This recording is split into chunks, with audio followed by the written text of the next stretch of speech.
Sige na.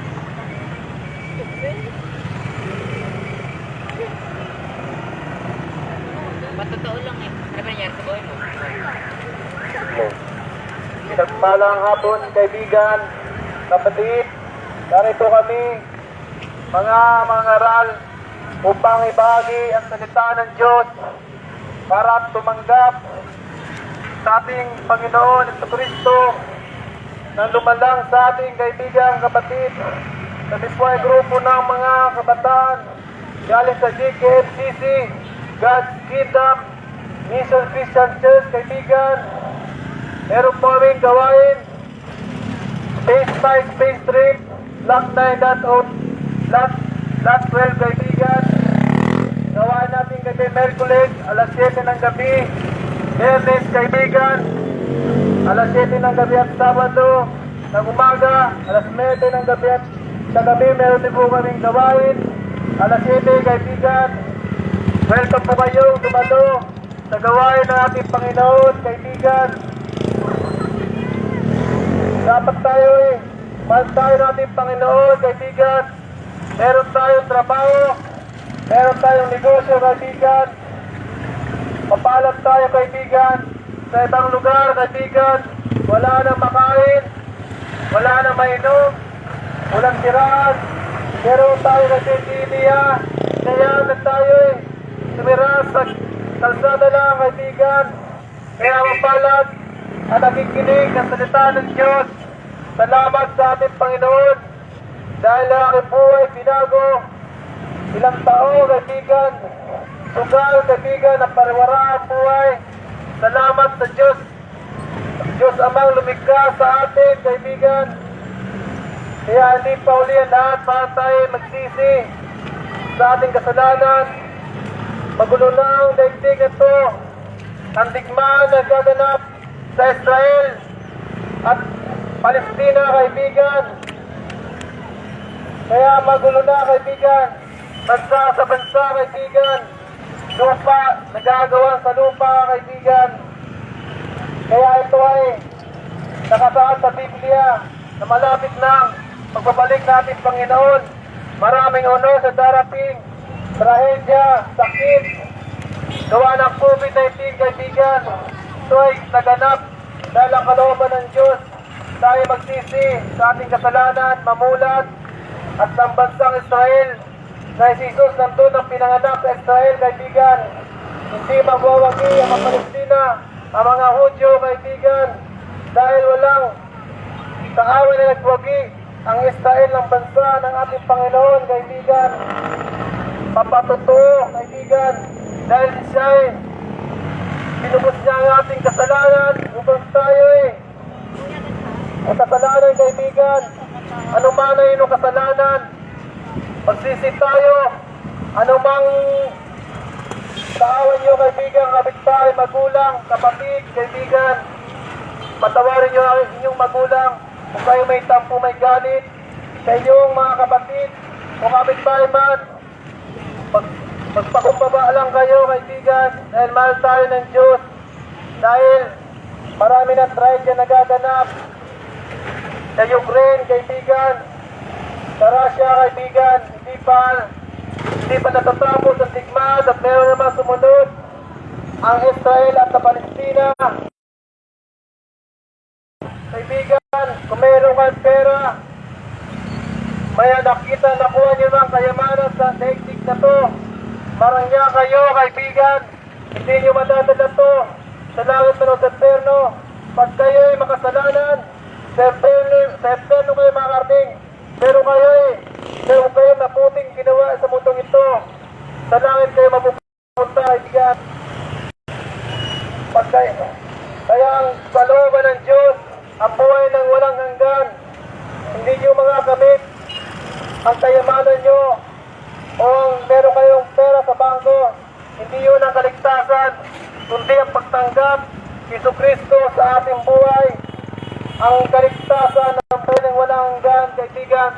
Kaya narito kami, mga ngaral, para ibahagi ang salita ng Diyos. Dahil magulo na ang mundong ito, daigdig, trahedya, sakuna, bagyo, kaibigan. Kaya sabi sa Sa Roma 6 verse 23, pagkakatayang bayan ng kasalanan, ang kalooban ng Diyos, ang buhay na walang hanggan. Kaya magsisi tayo, ang kasalanan pala ay ang kabayaran ng kasalanan. Nakapansin nyo, may mga kasalanan, namatay na lang, hindi nakapagsisi dahil sa kanyang kasalanan. Dahil kung walang nagbabagi ng salita ng Diyos, hindi nila nakapagsisi.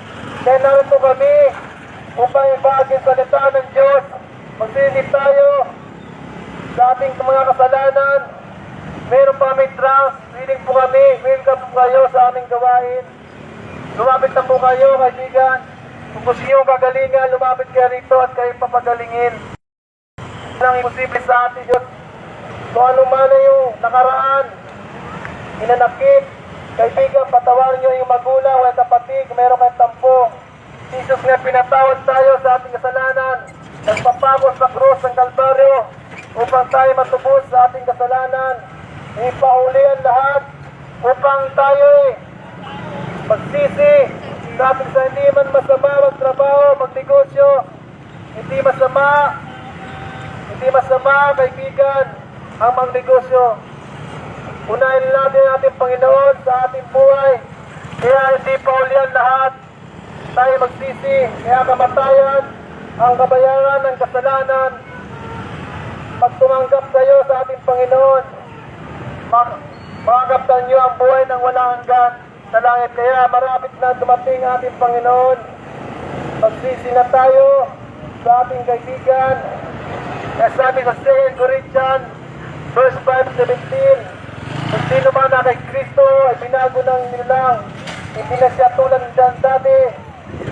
Kaya kung kayo dati manginginom, nagsisigarilyo, hindi pa ulit ang lahat, magsisi tayo, babaguhin tayo ng ating Panginoon. Pagsisiyan lang natin ating kasalanan. Kada sino man na kay Kristo ay binago na, hindi na siya tulad ng dati. Kung tayo walang pahalaga sa ating salita ng Diyos, kahit linggo nagtatrabaho, kasabi sa Biblia, sa atin ang 6 na araw, sa kanya ay 7 araw, kaibigan. Kahit linggo nagtatrabaho tayo, namamasada, nagninegosyo, kasalanan, kaibigan, ang nagtatrabaho ng linggo. Kaya sinabi sa atin ang 6 na araw, sa kanyang 7 araw, kaibigan. Napapansin nyo, walang nangyayari. Ilang taon, nagtatrabaho, walang nangyayari. Dahil kaibigan, magkakasala, walang ustisya, ang makasalanan. Kailan tayo magbago? Ang ustisya ng ating Panginoon. Tanggapin natin ng buong puso ang ating Panginoon. Kaya, kaibigan, kapatid ng kapatid, nagpapatayan dahil sa lupa, kapatid sa kapatid dahil sa tampo, walang hindi makaligtasan kundi ating Panginoon. Kaya hindi pa ulit lahat. Kaya makamtan ninyo ang kayamanan sa digdig. Meron kayong bangko ATM, kaibigan. Ang gusto natin Panginoon, ang buhay ng walang hanggan. Kaya kaya nandito kami upang ibahagi ng salita ng Diyos. Kaya nandito kami ipahayag ang salita ng Diyos dahil malapit na magating ng ating Panginoon. Nagaganap na ang digma sa Israel at Palestina. Kaibigan, sa Israel ang pinanganak ng Jesus. Ang Palestina, ang mga Hudyo. Ito nakasulat sa unang panahon pa ang Palestina at ang Israel. Pero din tagumpay ang Palestina, kaibigan. Kaya ito ay patotoo sa aming buhay. Kaya pag kayo'y sa Matthew 7:7, pag kayo'y kinatagpo, kaibigan, kayo magkakahanap. Pag kayo'y kumato, kayo pagbumagsa, kaibigan, umanap kayo. Kayo mga kahanap, kaibigan. Kaya na, Jesus lamang matatagpuan ang katotohanan. Kumatok lang kayo sa ating Panginoon at kayo pumubuksan kahit makasalanan, anuman, nagdroga man kayo, o nakapatay, pero kumatok kayo sa ating Panginoon. Papatawarin kayo ng ating Panginoon. Libong-libong anghel ang nagpapalakpak pag kayo nagbalik tanaw sa ating Panginoon. Ang kaligtasan lamang ang ating Panginoon. Hindi ang pera, hindi ang magulang, hindi ang kayamanang kaligtasan, kundi ang ating Panginoon. Kaya kami nangangaral sa lawak para ang kaligtasan ay iyong tanggapin sa ating buhay. Maraming dumating ang COVID-19, maraming namatay, libo-libo, maraming na ospital, maraming nagsara ng negosyo, maraming nawala ng trabaho, dahil ito ang kalooban ng Diyos na ang ating mundong ito ay makasalanan. Kaya inayaan niya na pumasok ang sakit sa bansang Pilipinas dahil makasalanan na. Wala na ang panahon sa ating Panginoon, kundi trabaho na lang. Kaya yun lang, kaibigan, malapit na dumating ang ating Panginoon. Kakatagpuin kayo sa inyong pangangailangan, mabubuksan kayo pag kayo'y kumatok. Kaibigan, lumapit kayo rito sa amin at kayo panalangin kung kayo ni sakit, pwede kayo lumapit dito. Kaya hindi pa ulit lahat para tayo magsisi. Kaya mga kapatid, lahat tayo merong pananaw, pero ang ating Panginoon ang lumikha, tayo nilikha lamang. Nilikha niya ang mundong ito, lupain, ang hangin. Kaibigan, nilikha niya lahat. Ano mang inyong nakikita, yun ay Diyos lang ang lahat ng yan. Pansamantala lang tayo sa mundong ito. Pansamantala lamang ang kayamanan. Pansamantala lamang ang kasiyahan. Kaibigan, mapapansin nyo, sa ilang taong ka ng trabaho, walang nangyayari. Kasi, kaibigan, walang iyong iniisip kundi trabaho, pera. Kung unahin yan ating Panginoon, walang imposible. Kisap mata lamang, magkakaroon kayo ng bahay, lupa at sakyan. Kaibigan, makapangyari na ating Panginoon. Kahit ilang taon kayo magtrabaho, ganyan pa rin ang kalagayan nyo, kaibigan. Kasi wala kayong inuuna kundi trabaho lang. Kaya yun lamang, kaibigan, sa Diyos lamang mataas at papuri.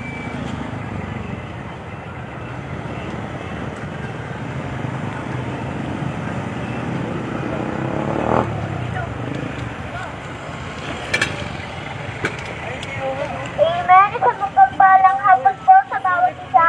Ako nga po pala isa sa kabataan ng God's Kingdom Mission Christian. Ako po dati ay walang pakialam sa mga naging street preaching. Puro lang po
nga po pala ang kabataan ng GKNPC sa Lawag na magpapahayag ng salita ng ating pong Panginoon.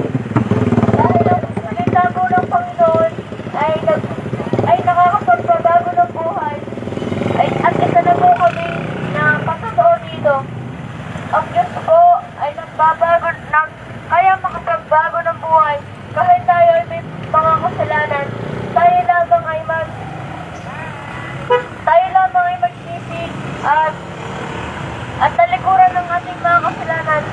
Dahil ang hindi paggawa ng kasalanan sa aming Panginoon ay isang malaking bagay na upang tayo baguhin ng ating Panginoon. Ang salita po ay nakakapagpagaling ng tao, nakakapagbabago, nakakapagtanggal ng problema sa iyong buhay. Dahil ang salita ng Panginoon ay makapangyarihan kung ito lamang ay ating babasahin at isa sa puso. Dahil ang salita ng Panginoon, dito po kami nabago sa pamamagitan ng aming pakikinig ng salita ng Diyos. Dati po kami po ay mga kabataang walang oras sa ganitong gawain. Wala po kaming oras na maglingkod sa Panginoon. Wala po kaming oras na makinig ng kanyang mga salita. Pero ang Diyos ay kumilos sa aming mga buhay. Merong tao binigay sa amin upang makakilala ang Panginoon ay nagbibigay ng siya ay kumikilos sa ating mga buhay. Kami po ay pinadala niya rito upang makapagbahagi ng salita sa inyo. Kami po ay naririto upang baguhin, magbago tayo at talikuran ng ating mga kasalanan. Dahil ang Panginoon po ay walang imposible sa ating Panginoon. Kaya po niya tayong baguhin kahit tayo ay makasalanan sa ngayon.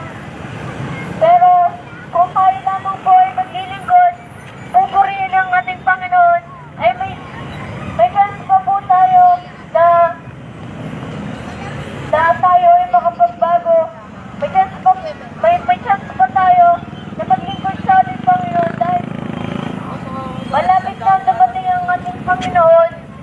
Malapit na pong dumating ang kaharian ng langit. Dahil po, sinabi ng Panginoon sa Mateo 3:2, ganito ang kanyang sinabi, "Pasisi na kayo at talikuran ng inyong mga kasalanan, sapagkat malapit nang dumating ang kaharian ng langit." Sabi po dito, nagsisihan na po natin ang ating mga kasalanan, talikuran na natin ang masasamang gawa, dahil ang Panginoon ay malapit na daw po dumating. Hindi po siya nagsasabi kung kailan, pero malapit na ito. At kaya po tayo magbago na, tayo po ay maglingkod at purihin ang ating Panginoon sa lalong madaling panahon. Kung tayo po ay maglilingkod ng maaga sa Kanya, mararamdaman po natin ang kapayapaan sa ating Panginoon. Mararamdaman po natin ang kaginhawaan ng buhay. Kung tayo po ay may problema, sabihin lang po natin ito sa Panginoon. Sabihin po natin na tayo ay may magiging problema at ang Panginoon po ay kikilos agad. Ang Panginoon po ay kikilos sa ating mga buhay. Tayo po ay ang ating problema po ay nasusolusyonan po agad natin. Kung tayo po ay naglilingkod sa ating Panginoon, sumasamba sa Kanya. Kaya po, inaanyayahan po namin kayo na magsimba at maglingkod po sa ating Panginoon. May church po dito sa loob ng San Marino. Kaya po inaanyayahan po namin kayo na maglingkod sa Panginoon. At ibigay sa Kanya ang ating buong puso at ang ating buong kaluluwa. Tayo ay magpagamit sa ating Panginoon sa lalong madaling panahon dahil di po natin alam kung kailan darating ang ating Panginoon. Di po natin alam kung mapupunta ba tayo sa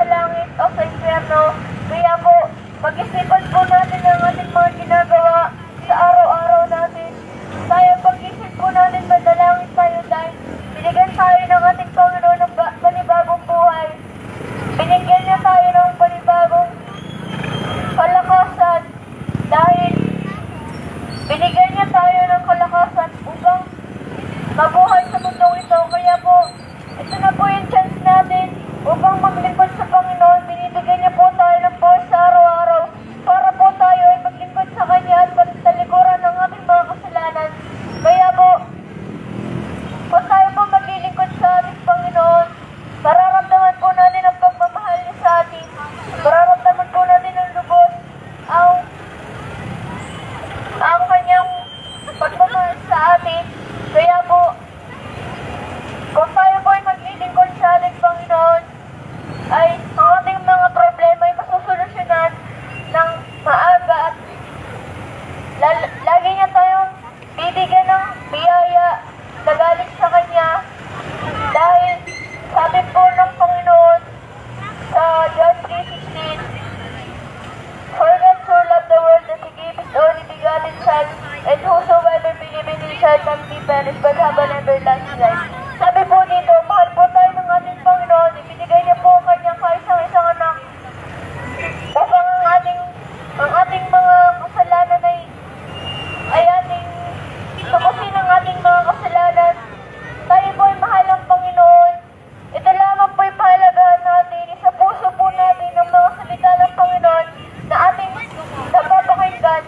Nawa, tayo po ay maagang maglingkod sa Kanya. Dahil tayo mga bata pa lamang, tayo ay maglingkod na sa ating Panginoon. Bibigyan niya tayo ng karunungan upang maglingkod sa Kanya. Bibigyan niya tayo ng karunungan upang maglingkod sa ating Panginoon.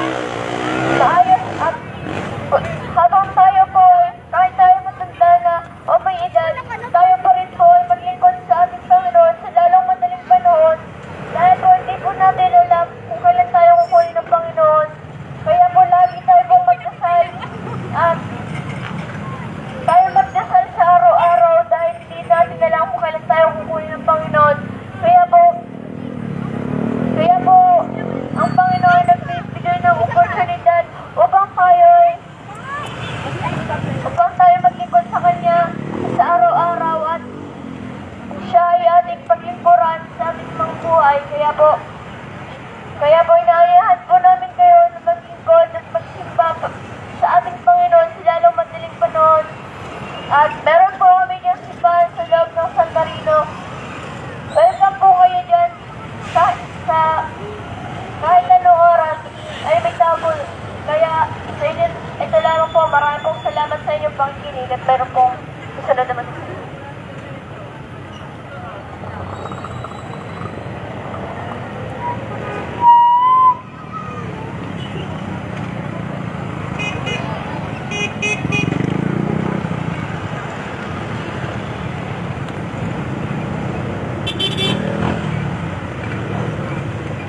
Sa mapagpalang gabi po sa bawat isa, kami po ang mga grupo ng kabataan nagmula sa God's Kingdom Mission Christian Church at narito po kami upang ibahagi ang salita po ng ating pong Panginoon. Kaya nga kapatid kaibigan, mahal po tayo ng ating pong Panginoon, kaya nga po inahandog niya po ang kanyang bugtong na anak sa krus ng Kalbaryo para maligtas lamang tayo at matubos ang ating mga kasalanan ng tao na ginawa sa mundong ito. Kaya nga, doon may ipapakita ang pagmamahal ng ating pong Panginoon sa atin. Kaya kailangan po natin siya na mahalin din at kailangan po natin siya sambahin upang maparangalan siya sa ating buhay. At kailangan po natin na bigyan siya ng karangalan upang pagpalain niya tayo sa ating buhay. At sabi nga po sa John 3:16, "For God so loved the world that He gave His only begotten Son, that whosoever believes in Him shall not be perished but have an everlasting life." Sabi nga po doon, inihandog niya po ang kanyang bugtong na anak upang tubusin ang ating mga kasalanan. At naipako po siya sa krus ng Kalbaryo. Pinahirapan po siya para lamang matubos ang ating mga kasalanan. At kaya nga po kailangan na po natin magsisi sa ating mga kasalanan dahil hindi po natin alam kung kailan babalik ang ating pong Panginoon sa mundong ito. Kaya kailangan po natin na maghanda dahil hindi natin alam kung kailan siya dadating. Walang eksaktong oras na sinabi, kaya nga sabi nga po sa Matthew 6:33, "Seek ye first the kingdom of God and His righteousness, and all of these things shall be added into your life." Kaya nga po kailangan nating unahin ng ating pong Panginoon para maparangalan siya. Kailangan po natin siyang unahin para ang lahat ng mga pangangailangan natin ay matupad at pagpapalain tayo ng ating pong Panginoon kung tayo ay sumunod sa Kanya at bibigyan niya tayo ng buhay na walang hanggan. At isasama niya tayo sa kanyang kaharian sa langit. Kaya nga kapatid, kaibigan, hindi po tayo babaliwalain ng ating pong Panginoon kung lumapit lang po tayo sa Kanyang harapan at magsisi na sa ating mga kasalanan at ihandog ang ating nag-iisang buhay sa Kanya para maligtas po ang nag-iisa nating kaluluwa. Kaya nga po, sabi po sa Matthew 3:2, kaya nga magsisi na kayo at talikuran ng iyong mga kasalanan sapagkat malapit nang dumating ang kaharian ng langit. Sabi po dun, kailangan po natin magsisi sa ating mga kasalanan at talikuran ang mga masasamang gawa sa mundong ito para makapunta tayo sa kaharian ng ating pong Panginoon upang makasama natin siya na masaya at wala tayong aalalahanin sa ating buhay kung kapiling natin ang ating pong Panginoon dahil siya po ang bahala sa ating buhay. Hindi niya po tayo pababayaan kung tayo lamang ay lumapit sa Kanya at papurihan natin siya sa ating buhay. Kaya nga kapatid, kaibigan, nais po natin po Panginoon na lumapit po tayo sa Kanya dahil mahal na mahal po tayo ng ating po Panginoon. Hindi niya po tayo pababayaan at kailanman sa ating oras na pagsubok sa ating buhay at mga problema, hindi niya tayo iiwan, hindi pababayaan. Kaya nga, yun lamang po, to God be the glory. May susunod pa mo sa salita. Pagpagalan nyo naman, grabe, 3 minutes lang, oh. Isang mapagpalang gabi po sa ating lahat. Kami po ay naririto, grupo ng kabataan, upang ipahayag sa inyo ang salita ng ating Panginoon at magpakatotoo rin. Mga kapatid, mga kapatid, nawa po mga kapatid ay maintindihan natin kung gaano tayo kamahal ng ating Panginoon. Nawa ay maintindihan natin kung gaano nagmamahal ang ating Panginoon sa ating mga buhay. Kasi kung hindi tayo mahal ng ating kapatid, hindi tayo mahal ng ating Panginoon, maaari tayo magpunta sa impyerno mga kapatid. Pero mga kapatid, ang Diyos ay lagi tayong pinahalagahan. Kahit saan man tayo magpunta, lagi niya tayong iniingatan. Kahit man tayo ay mapapahamak, lagi siyang nagdidiyan para tayo sagapin. Nawa mga kapatid, makilala natin ang ating Panginoon. Kasi mga kapatid, kung hindi natin makikilala ang ating Panginoon, sa panahong ito, maaari tayo parasahan ng ating Panginoon. Maaari tayo mapunta sa impyerno. Ayaw naman natin mga kapatid na mapunta tayo sa impyerno, di ba? Kasi mga kapatid, sobrang init doon mga kapatid. Walang may gusto pumunta sa impyerno. Lahat ay gusto pumunta sa langit. Pero bakit ganito ang ating ginagawa sa mundong ito? Mas lalo pa natin pinapahirapan ang ating Panginoon. Nawa mga kapatid, tayo ay makapagsisi na sa ating mga kasalanan. Kasi kung puro tayo kasalanan, ay hindi tayo tatanggapin ng ating Panginoon. Kung puro tayo kasalanan, bisyo, kung anumang mga kasalanan ang ating ginagawa sa mundong ito, hindi tayo tatanggapin ng ating Panginoon. Kasi sobrang ayaw niya sa kasalanan. Kasi ayun ang nagpahirap sa Kanya. Nang nagkasala tayo ng unang panahon mga kapatid, alam ba natin na pinako tayo sa cross? Alam ba natin na naghirap ang ating Panginoon sa cross ng Kalbaryo? Kaya mga kapatid, huwag natin hahayaan mga kapatid na sayangin ulit ang binigay ng ating Panginoon na isa pang pagkakataon. Nawa isuklihan natin siya ng mga mabubuting gawa at manampalataya tayo sa ating buhay na Panginoon. Hindi niya tayo pinababayaan mga kapatid. Kasi kung pinababayaan niya tayo, malamang ay natuto na tayo at nakahiga. Mga kapatid, sobrang mahal tayo ng ating Panginoon. Di kailanman na tayo ay kinalimutan, di niya kayang kalimutan tayo. Pero kung patuloy tayo sa paggawa ng kasalanan, ay talagang tayo ay lilimutin ng Panginoon. Kasi sobrang galit niya sa mga kasalanan. Kaya mga kapatid, habang may oras pa, tayo ay makapagsisi. Kasi hindi naman nagkukulang ang ating Panginoon. Patuloy niya tayo binibigyan ng mga biyaya, kalakasan, at mga kaisipan. Mga kapatid, nanggagaling ang ating knowledge and wisdom sa ating Panginoon. Kasi kung tayo ay pababayaan ng Panginoon, malamang tayo ay nangihina na ngayon kahit tayo ay bata pa. Pero mahal na mahal tayo ng Panginoon, kaya binibigyan niya pa rin tayo ng lakas. Hindi niya tayo pinababayaan. Kasi alam niya na magbabago pa tayo. Alam niya na mayroon pang tao na tutulong sa atin upang makapagbago yung mga puso at isipan. Nawa ay hindi natin ito malilimutan. Kasi kung patuloy tayo sa paggawa ng kasalanan natin, hindi natin kinikilala ang Panginoon sa panahong ito. Kung hindi natin siya kailangan sa panahong ito, bakit pa tayo naririto? Bakit pa tayo buhay mga kapatid?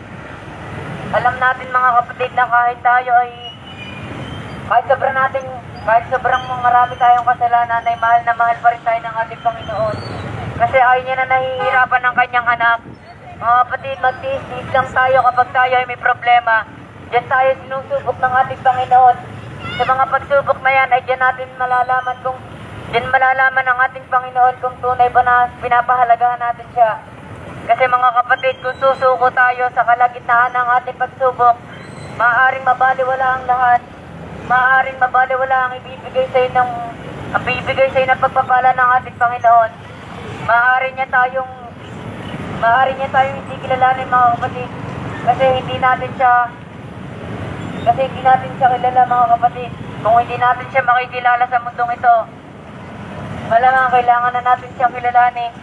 Kasi mga kapatid, kapag nakilala niyo ang ating Panginoon, kapag nalaman niyo ang tunay niyang ginawa sa mundong ito, talagang napakasakit. Nagpapako siya sa cross ng Kalbaryo mga kapatid, para lamang tubusin ang ating mga kasalanan. Mga kapatid, dadating ulit ang ating Panginoon dito para hindi tubusin ulit ang ating kasalanan, para kuhanin ang mga sumasampalataya sa Kanya. Kasi sapat na yung pagbibigay niya ng isa pang pagkakataon. Sapat na yung binigay niya ng isang pagkakataon para sa atin. Kaya wag na natin itong sayangin. Wag na natin baliwalain ang buhay na ibinigay niya pa sa atin. Wag na natin baliwalain pa yung mga binigay niya mga pagkakataon. Sa bawat pagising natin sa umaga, kasalanan agad ang ating ginagawa. Pagising pa natin sa susunod na umaga, puro kasalanan pa rin ang ating ginagawa. Di ba tayo nagsasawa sa paggawa ng kasalanan? Dito ba tayo sasaya sa paggawa ng kasalanan, mga kapatid? Mga kapatid, kung tayo ay masaya sa paggawa ng kasalanan, kasi ang ating Panginoon ay nagagalit na. Mga kapatid, sobrang galit na ng ating Panginoon sa kasalanan. Ayan ang kinaiinisin niya, mga kasalanan, mga pagsinungaling, mga pagbibisyo, mga kapatid. Kaya mga kapatid, kung nasa iyo man ito, kung nasa buhay mo man ito, mga kapatid, nawa ito ay tanggalin mo na. Kasi hindi ka mabubuhay ng sa mabuting tao kung puro kasalanan na iyong gagawin. Kahit na ikaw ay mabait sa ibang tao, kung hindi ka naman sumasampalataya sa ating Panginoon, mababaliwalain lahat. Kasi hindi naman kapwa natin ang sumasampalataya. Hindi naman tayo sumasampalataya sa kapwa natin, kundi ang Panginoon ang ating sinasamba. Mga kapatid, huwag tayo makikinig sa iba kung tayo ibababa nila. Kung puro man panglalait ang naririnig natin sa kapwa natin, huwag natin silang intindihin mga kapatid. Ang intindihin natin ang mga pagpapala ng Panginoon. Kung paano tayo pagpapalain ng ating Panginoon. Kasi mga kapatid, kapag nilalait ka kapatid, huwag kang panghihinaan ng loob. Itaas mo na lamang sa Panginoon ang ginagawa ng panlalait sa iyo. Huwag mo silang gagantihan mga kapatid, kasi masama ang gumanti mga kapatid. Hayaan mo ang Panginoon ang gumanti sa kanila. Hayaan mo ang Panginoon ang maghusga sa kanila kung gaano sila sama mga kapatid. Kasi mga kapatid, kung patuloy tayo sa paggawa ng kasalanan, at tayo ay hindi kikilalanin ng ating Panginoon sa kalangitan. Kapag dumating ang ating Panginoon dito sa mundong ito, ay tayo ay hindi niya kukuhanin kung tayo ay puro kasalanan. Kaya mga kapatid, sa oras nito, huwag tayo magdadalawang isip mga kapatid na tayo hindi sumampalataya sa Kanya. Bagkus ay tayo ay sumampalataya. Kasi kung sasampalataya tayo sa ating Panginoon, maaari tayong bigyan ng Panginoon ng buhay na walang hanggan. Maaari tayong mapunta sa kalangitan. Maaari nating makapiling ang ating Panginoon. Dati mga kapatid, nakakausap natin ang Panginoon sa harap-harapan. Pero ngayon nabago ito mga kapatid. Kasi gumawa tayo ng kasalanan. Gumawa ng kasalanan ng ating mga ninuno mga kapatid. Kaya mga kapatid, putulin na natin ang kasalanan na ginawa ng ating mga ninuno. Huwag na nating hahayaan na tayo ay huwag nating hahayaan mga kapatid na tayo nakuha natin ng puro kasalanan sa ating ninuno. Putulin na natin ito mga kapatid. Kasi mga kapatid, kung patuloy itong kakalat sa mundong ito, maaaring wasakin ng Panginoon ang mundong ito. Maaaring mapadali ang ating buhay dito. Kaya nga mga kapatid, may binigay ang ating Panginoon ay sa pagkakataon para makapagbago tayo ng buhay. Para tayo ay hindi maligaw. Pero ano pa rin ang ginagawa natin? Puro pa rin tayo kasalanan. Puro pa rin paghihirap. Kaya tayo mga kapatid ay nahihirapan. Kasi sa puro kasalanan na yan. Kaya tayo nahihirapan dahil sa mga kasalanan na yan. Kaya tayo nahihirapan ngayon dahil sa mga binibigay ni Satanas na kasalanan sa atin. Nalililat tayo ni Satanas mga kapatid. Kaya mga kapatid, sa oras na dumating ang ating Panginoon, huwag nating hahayaan na tayo hindi kilala ng Panginoon. Nawa mga kapatid, kilalanin natin ang Panginoon. Kasi mga kapatid, binawis niya ang kanyang buhay para lang sa atin. Binawis niya ang buhay niya para lang tayo ay mabuhay sa mundong ito. Kaya huwag na natin aksayahin mga kapatid. Kung may mga pagsubok man tayo mga kapatid, kung may mga pagsubok man tayo sa oras na ito, huwag tayong panghinaan ng loob. Nandiyan ang ating Panginoon para gabayan tayo. Walang binibigay na pagsubok ang ating Panginoon na hindi natin malulutan. Kaya mga kapatid, patuloy tayong gumawa ng kabutihan sa mundong ito para tayo ay pagpalain ng ating Panginoon. Patuloy tayong sumampalataya sa ating Panginoon para tayo ay hindi mahirapan. At mga kapatid, ay nabahala mga kapatid na humusga kung sino ba talaga mga kapatid ang nagmamayari ng mundong ito. Kayo na bahalang umala mga kapatid kung sino ba nagpapaikot sa mundong ito. Kasi mga kapatid, ang nagpapaikot sa mundong ito ay si Satanas. Mga kapatid, pinahiram lang tayo ng Panginoon ang ating buhay dito. Kaya wag na natin itong aksayahin. Sumampalataya tayo sa Kanya. Mga kapatid, di ba natin alam na ang mundong ito ay kay Satanas? Puro kasalanan ang nandito. Puro gawa ng kaaway mga kapatid. Huwag tayo aayon sa mundong ito kasi puro ito kasalanan. Pero ang mabibigay ng Panginoon na buhay na walang hanggan ay malapit na mga kapatid. Kaya mga kapatid, kayo na ang bahala mga kapatid. Huwag kayong magdalawang isip na sumamba sa Panginoon. Kasi ang pagsamba sa Panginoon ay hindi na pinag-iisipan yan. Ginagawa na agad yan. Kasi mga kapatid, sa oras na tayo sumamba, may magbibigay agad ang Panginoon ng mga biyaya mga kapatid. Magbibigay agad ang Panginoon ng mga biyaya sa atin. Ibabalik niya ang nawawalang kalakasan sa atin. Kaya mga kapatid, naway makapagbago na tayo. Naway, huwag natin hahayaan na puro kasalanan ang mamuhay sa ating mga buhay. Kaya mga kapatid, ito lamang po ang aking ipaparating sa inyo. May isa pang kabataan na magsasalita ng mga kapatid. To God be the glory.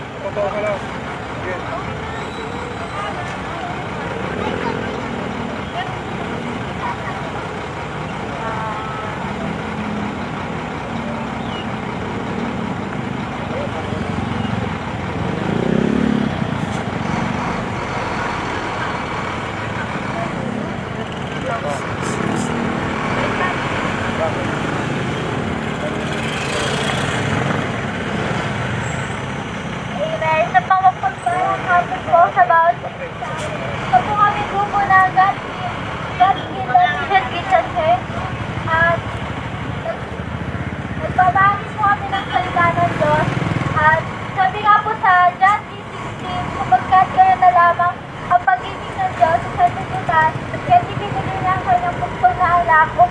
man sumampalataya sa Kanya ay magkakaroon ng buhay na walang hanggan. Kapatid, napakabuti po ng ating Panginoon. Kahit hindi tayo karapat-dapat na bigyan, pero binigay niyo pa rin yung kanyang buhay sa atin. Kahit ang dami nating kasalanan. Kapatid, magsisi po tayo sa ating mga kasalanan. Hindi po natin alam kung kailan dadating ang ating Panginoon. Pwede mamaya, pwede bukas, kapatid. Hindi po tayo makakarating sa langit kung may bitbit po tayong mga kasalanan. At kapatid, mahal po tayo ng ating Panginoon.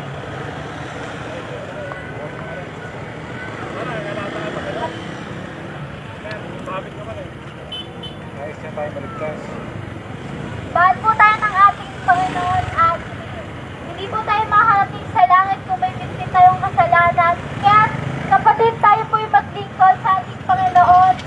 Magpalinis po tayo. Kung may kasalanan ka, magsisi ka.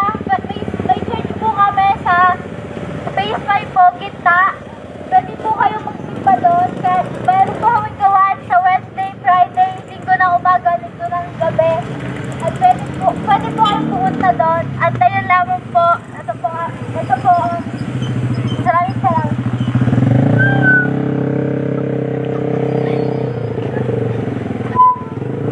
Isang mapagpalang hapon po sa mga kababayan po namin sa Salawan. Sa lahat po na nakinig sa salita ng ating Panginoon, salamat po sapagkat napakinggan natin ang buhay na patotoo ng mga kabataan na kung paano sila ginamit ng ating Panginoon, binago, nakalaya sa bisyo at kasalanan, nakalaya sa tanikala ng daigdig na ito sa mga salot. Kaya salamat sa ating Diyos na buhay sapagkat may plano ang Diyos sa buhay mo, sa buhay ko. Nais ng Panginoon na taligdanan natin ang ating kasalanan sa daigdig na ito, taligdanan natin ang ating galit sa pamilya, taligdanan natin ang anumang mga bisyo, kasalanan sa daigdig na ito, sapagkat ang kasalanan ang siyang maghahatid sa atin doon sa impyerno. Ang kabayaran ng kasalanan ay kamatayan. Subalit salamat sa ating Panginoon sapagkat ang regalo na hinanda niya sa bawat isa, sa lahat na tumanggap sa kanyang pangalan, sa lahat na magsisi sa kasalanan, ay magkakaroon ng buhay na walang hanggan. Sapagkat sinabi sa Santiago 1, verse 20, Hallelujah, sinabi ng ating Panginoon, hindi kalugod-lugod ang sama ng loob sa ating kapwa sa pagiging Kristiyano natin. Kaya kaibigan, kapatid, kung bakit maraming tao na mayroong galit sa kapwa sapagkat walang pag-ibig na nagmumula sa ating Panginoon. Salamat dahil ipinaunawa sa atin ng ating Panginoon na mahal niya tayo bagamat tayo makasalanan, punong-puno ng galit, punong-puno ng kasakiman sa ating buhay. Salamat sapagkat may plano ang Diyos, minahal niya tayo, binigay niya ang kanyang bugtong na anak upang sino mang sumampalataya ay hindi mapahamak kundi magkaroon ng buhay na walang hanggan. Kung bakit hindi matigil-tigil ang mga digmaan sa daigdig na ito dahil sa galit at hindi ito nakakapagpabuti sa atin bilang buhay Kristiyano sa harapan ng ating Panginoon. Maaaring ang isang bayan, ang isang bansa, kaibigan, kapatid, ay mawasak dahil sa galit. At ito'y ating natutunghayan ngayon sa bayang Israel, sa bayang pinili ng ating Panginoon. At nagtulong-tulong na ang mga Syria at mga taga-Libanon, hallelujah, upang digmain ang bayang pinili ng ating Panginoon. Kaibigan, kapatid, hallelujah, anumang galit sa ating puso, ito'y maghahatid sa atin doon sa impyerno. At walang pwedeng magbago nito, walang pwedeng mag-alis nito, maliban na tayo sumampalataya sa ating Panginoon. Kaya kami naririto, hindi namin tinataas ang aming mga sekta, ang aming relihiyon, ang aming pastor, sapagkat kami naniniwala, kaibigan, kapatid, na Diyos mismo ang magbabago sa atin, Diyos mismo ang mag-aalis sa atin sa alipin ng bisyo, Diyos mismo ang mag-aalis sa galit ng bawat puso ng bawat isa, at Diyos mismo ang magbibigay sa atin ng kaligtasan sa isa-isa nating kaluluwa. Kaya kaibigan, kapatid, sa oras na ito, nang malapit na umalis ang ating Panginoon, tinagubilinan niya ang kanyang mga apostol. Sinabi niya, humayo kayo at gawing disipulo ang tao sa lahat ng bansa. Bautismuhan sila sa pangalan ng Ama, Anak at ng Espiritu Santo. At turuan sila sumunod sa aking pinag-uutos. At sasamahan ko sila hanggang sa dulo ng daigdig.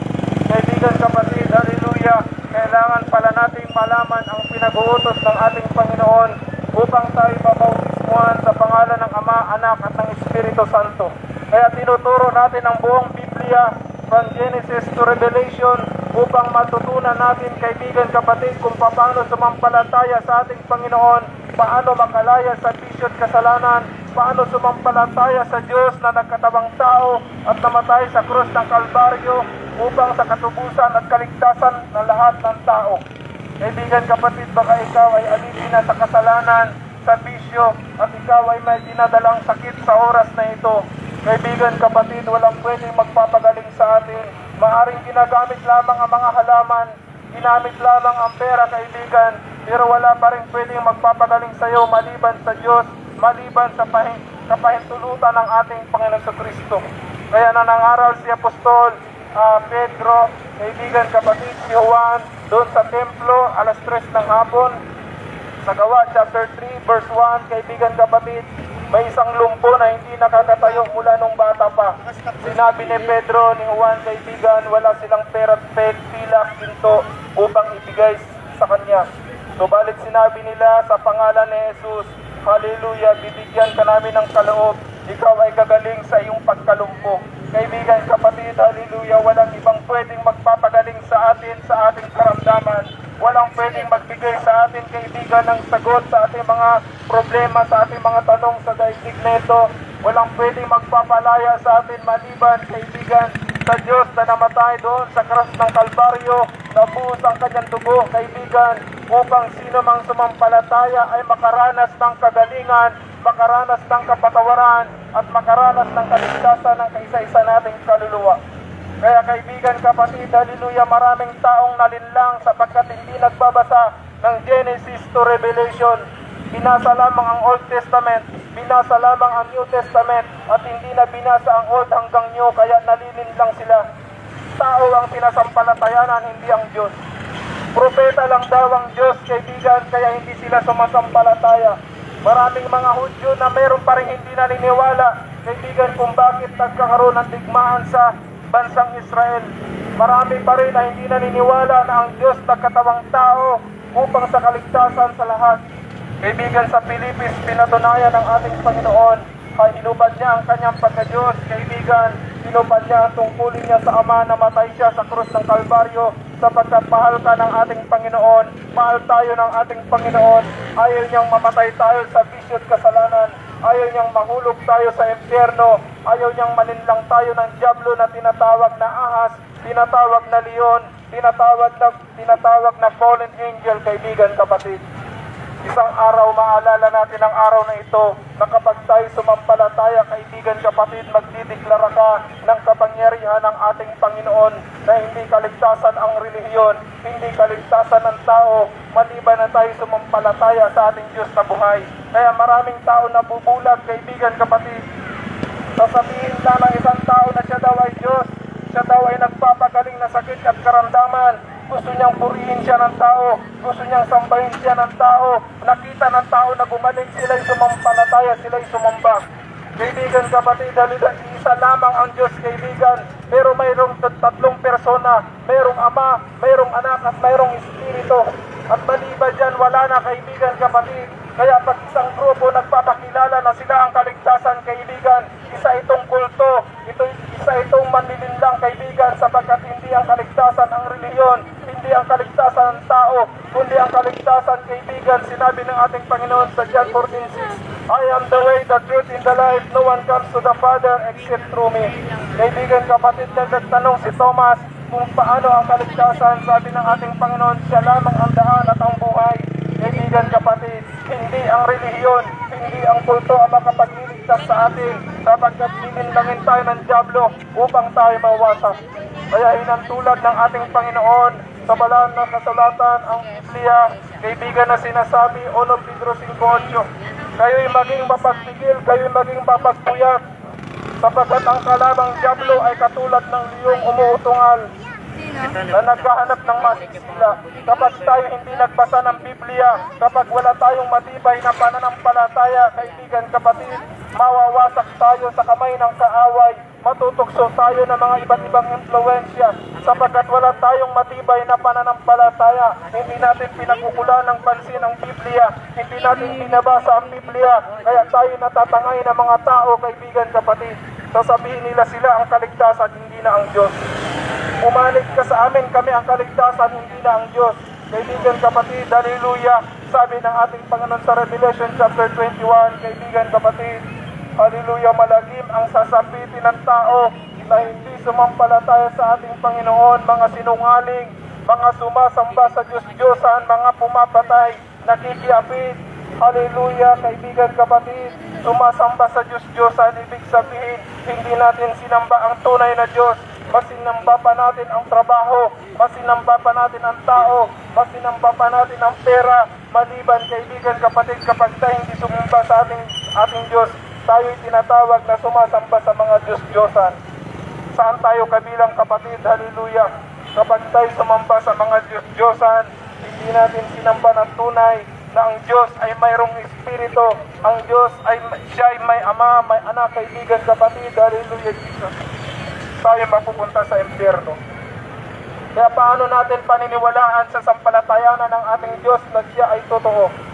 Sa Genesis chapter 1 verse 1, kaibigan, God created the heaven and the earth. Sa pamamagitan ng kanyang nilikha, mayroong Diyos na totoo. Sa lahat ng mga inventor, mga gumagawa ng inbensyon, kaibigan, pinapaniwalaan natin ang tao. Gumawa ng sasakyan, tayo naniwala. Gumawa ng kuryente, tayo naniwala. Pero bakit hindi natin sinasampalatayanan na ang Diyos ay totoo, ang Diyos ay dakila, ang Diyos ay dakilang manggagamot, ang Diyos ay kayang magligtas ng tao, at ang Diyos din mismo ang magdadala sa atin sa impyerno. Hebreo chapter 4, kaibigan, kapatid. Hebreo chapter 12 verse 4, kaibigan, sabi ng ating Panginoon, ang salita ng Panginoon ay mas matalas pa sa dalawang tali na tabak at kayang humiwa ng kasukasuhan ng espiritu ng tao, kaibigan, kapatid. Kaya tayong dalhin doon sa impyerno ng salita ng ating Panginoon. Maging ang kamatayan, ang Diyos mismo ang may-ari. Kamatayan at ang buhay, Diyos ang may-ari, kaibigan, kapatid. Kung saan natin ibabaling ang ating paniniwala sa oras na ito. Baka sa oras na ito, naniniwala pa rin tayo sa ating sariling kakayanan. Sa oras na ito, naniniwala pa rin tayo sa ating sariling lakas. Hindi na tayo sumasamba, hindi na tayo pumupunta sa gawain dahil naubos na ang oras natin sa trabaho, naubos na ang oras natin sa pagpapahalaga sa kayamanan sa daigdig na ito. Kaibigan, kapatid, walang patutunguhan ng daigdig na ito. Ang daigdig na ito ay bugunawin ng ating Panginoon. Wawasakin niya, kaibigan, kapatid, sa Revelation chapter 21 verse 1, may bagong langit na darating na titirhan ng mga pinili ng ating Panginoon na tinatawag ng New Jerusalem. At ang langit at ang lupa ay lilipas ang luma. Kaibigan, kapatid, mawawasak ang daigdig na ito. Ano man ang ating posisyon sa daigdig na ito, walang kwenta pala. Ang mga napag-aralan natin sa daigdig na ito ay walang kwenta. Ang ating mga natutunan, ang ating narating, wala naman palang kwenta. Bakit tayo inuubos natin ang ating buhay sa daigdig na ito? Na wala naman palang kwenta ang daigdig na ito, kaibigan, kapatid. Di bali nang maghirap tayo, di bali nang makaranas tayo ng tribulation, di bali nang makaranas tayo ng kahirapan, basta't mahalaga pinaglaban natin ang pananampalataya sa ating Panginoon at makakanta natin ang buhay na walang hanggan at makakaiwas tayo sa impyerno na inilaan ng ating Panginoon sa mga tao na hindi sumampalataya. Kaibigan, kapatid, marami nang umiiyak doon sa Israel. Marami nang umiiyak, ayaw nila ng gera, digmaan, ayaw nila ng patayan, ayaw nila ng galit. Kaibigan, kapatid, sapagkat ang mga pinunong ito, kaibigan, ay ginagamit ng diablo, ginagamit ng kaaway para ang mga tao ay mabuksa at mawasak. Dahil sa galit, kaibigan, kapatid, at hindi ito nakalulugod sa ating Panginoon, kaya isinulat ni Apostol Pablo ang Santiago upang, kaibigan, alisin ang galit ng mga tao sa kapanahonan natin upang salugdan tayo ng ating Panginoon. Dahil ang galit, kaibigan, dito magmumula, kaibigan, kapatid, ang kasamaan at lahat ng uri ng pag-aaway sa daigdig na ito. Makagalit pa tayo sa ating kapwa at kaibigan. Makagalit pa tayo sa ating mga kapwa Kristiyano, sa kapwa Muslim, kaibigan, kapatid. Walang galit dapat sa ating puso. Mahalin natin kung Muslim man ito, kung ito man ang ibang lahi, kailangan natin silang mahalin. Sapagkat sabi ng ating Panginoon, umayo kayo at gawin niyong alagad ang lahat ng tao sa daigdig. Kaya kaibigan, kapatid, kung minahal ng Diyos ang makasalanan, tayo din kailangan nating mahalin ang ating kapwa upang maipadama natin, kaibigan, na tayo'y mahal ng ating Panginoon. Minahal natin ang ating Panginoon at mahal din natin ang kanyang mga minamahal. Sa oras na ito, kaibigan, kapatid, mahal na mahal tayo ng ating Panginoon. Baka wala ka nang mapuntahan sa oras na ito, wala nang direksyon ng buhay mo. Puro ka na lang droga, puro ka na lang paglalasing ng alak, pagsisigarilyo, pagsusugal.